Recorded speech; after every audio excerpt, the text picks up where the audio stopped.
So as a former prosecutor, I understand the harmful impacts that bills like this one that we're considering can have on our communities. We've heard a lot of conversations, and so I want to kind of put this all together and let's talk about actual solutions, because we've heard a lot of cliches, a good guy with a gun and a bad guy with a gun. That's just called a shootout. That's not safe at all. We've heard the National Guard. Yeah, if you put an occupational force, that will tamp down on crime temporarily, but what happens the day after? It's like putting on deodorant and not taking a shower. That's only gonna hold up for so long, right?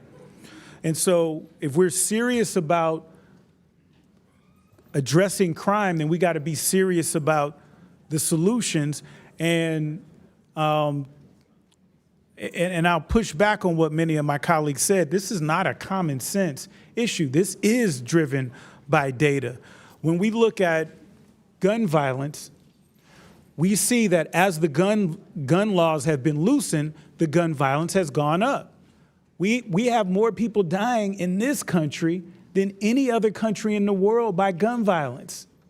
And the more and the less gun restrictions, the more gun violence. So what we're talking about is just simply common sense gun safety laws. We think that there should be violent history checks to make sure we know who has guns. Republicans oppose that. We talk about policing, community policing. We want a police department that is representative of the people that it police. When I was prosecutor and when I was city councilman in Ferguson, what we were looking at was reforming our police department so that they didn't get promoted based on how many people they arrested. We wanted them to get promoted in accolades for how many people they knew in the community, because that's how you build trust in a community. Addressing root causes. You can't incarcerate your way out of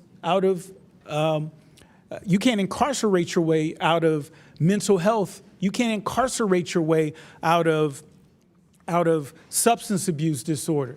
You got to treat it. If you send somebody with mental health to jail, they're just going to come out with a worse problem, and they're likely to graduate to violent crimes. Same thing with substance abuse. And so this amendment is about delivering real, tangible investments in the District of Columbia.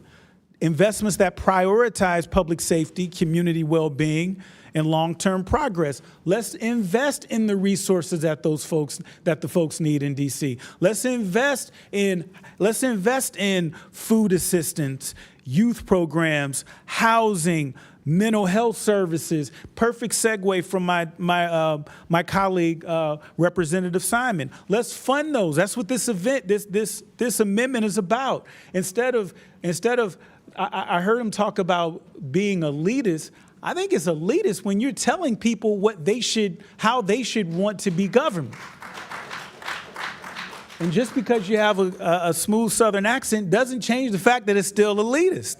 And so here, by funding these types of things, now we're giving the folks in DC the tools that they need to address those problems that we've been talking about all morning. We can equip DC with the resources it needs to address those root crimes, not just the symptoms. And so this is a comprehensive approach to public safety that recognizes that prevention is just as essential as enforcement. And so when we talk about making DC beautiful, we should be talking about investing in the people of DC, not just cleaning graffiti off the walls. The true beauty of this city lies in its residents, its native communities, and the culture they have already built. And so let's equip them with the resources and funding to support one another. I yield my time to the ranking member. If he wants. Yeah, I'm actually going to speak next, Mr. Bell. So, Mr. Comer. Gentleman yields back.